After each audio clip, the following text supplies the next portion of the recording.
राधे राधे। हरे कृष्णा। ओम नमो भगवते वासुदेवाय नमः। आप सभी भक्तों का स्वागत है। आज हम सुनेंगे आषाढ़ शुक्ल पक्ष की पावन देवशयनी एकादशी व्रत की कथा। मान्यता है कि इस दिन से भगवान श्री हरि विष्णु क्षीर सागर में योग निद्रा में चले जाते हैं और इसी दिन से पवित्र चातुर्मास का आरंभ होता है। कहा जाता है कि जो श्रद्धा और विश्वास के साथ देवशयनी एकादशी का व्रत रखता है, कथा सुनता है और भगवान विष्णु की पूजा करता है, उसके जीवन के सभी कष्ट दूर होते हैं, मनोकामनाएं पूर्ण होती हैं तथा भगवान श्री हरि विष्णु की विशेष कृपा प्राप्त होती है। तो आइए पूरे श्रद्धा भाव से देवशयनी एकादशी व्रत का कथा का श्रवण करते हैं। ओम नमो भगवते वासुदेवाय नमः।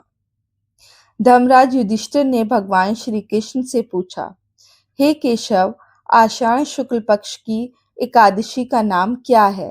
इस व्रत का महत्व क्या है और इसकी कथा कृपया विस्तार से बताइए। तब भगवान श्री कृष्ण बोले, हे युधिष्ठिर, मैं तुम्हें वही कथा सुनाता हूँ जिसे स्वयं ब्रह्मा जी ने देवर्षि नारद को सुनाया था। सतयुग में मानदाता नाम के एक प्रतापी और धर्मात्मा राजा राज्य करते थे। उनकी प्रजा सुखी और समृद्ध थी। राज्य में चारों ओर शांति और खुशहाली थी।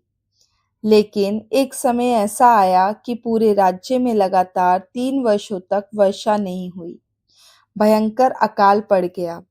खेत सूख गए, नदियां और तालाब खाली हो गए। लोगों के पास खाने के लिए अन्न नहीं बचा। यज्ञ, हवन, पूजा पाठ और धार्मिक कार्य भी बंद होने लगे। प्रजा अत्यंत दुखी होकर राजा मांधाता के पास पहुंची और बोली, महाराज, हमें इस संकट से बचाइए। पूरे राज्य में भुखमरी फैल गई है। राजा अपनी प्रजा का दुख देखकर बहुत चिंतित हुए। उन्होंने सोचा, मैंने तो सदैव धर्म का पालन किया है, फिर मेरे राज्य में ऐसा संकट क्यों आया?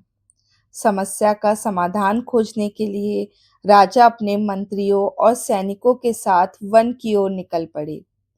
कई दिनों तक वन में घूमते हुए वे एक महान तपस्वी ऋषि अंगिरा के आश्रम पहुंचे।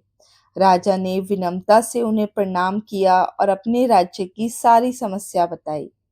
महर्षि अंगिरा ने ध्यान लगाकर कहा, हे राजन, सतयुग में धर्म अपने चारों चरणों पर स्थित रहता है। आपके राज्य में एक शूद्र कठोर तपस्या कर रहा है, यही इस अकाल का कारण है।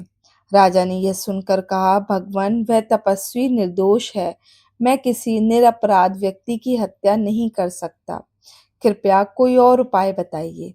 राजा की करुणा देखकर महर्षि अंगिरा प्रसन्न हुए और बोले, यदि आप अपने पूरे राज्य के साथ आषाढ़ शुक्ल पक्ष की देवशयनी एकादशी का व्रत श्रद्धा और विधि पूर्वक करेंगे तो भगवान श्री हरि विष्णु प्रसन्न होंगे और आपके राज्य में वर्षा अवश्य होगी। राजा मांधाता अपने राज्य लौट गए। उन्होंने स्वयं व्रत रखा और अपनी पूरी प्रजा के साथ भगवान विष्णु का पूजन किया।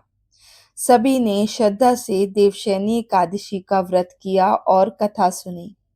भगवान श्री हरि विष्णु की कृपा से शीघ्र ही घने बादल छा गए। मूसलाधार वर्षा होने लगी।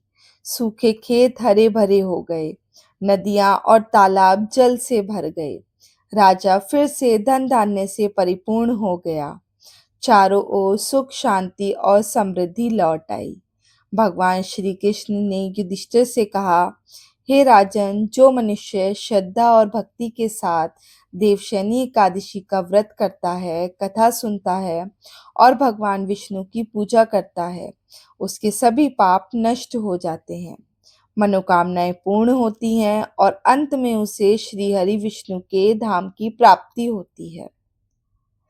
यदि आपने श्रद्धापूर्वक देवशयनी एकादशी व्रत कथा सुनी है तो कमेंट में अवश्य लिखें, ओम नमो भगवते वासुदेवाय नमः। भगवान श्री हरि विष्णु आप सभी की मनोकामनाएं पूर्ण करे, आपके जीवन में सुख, शांति, समृद्धि और आरोग्य का आशीर्वाद दे। मिलते हैं अपने अगले वीडियो में, तब तक के लिए राधे राधे।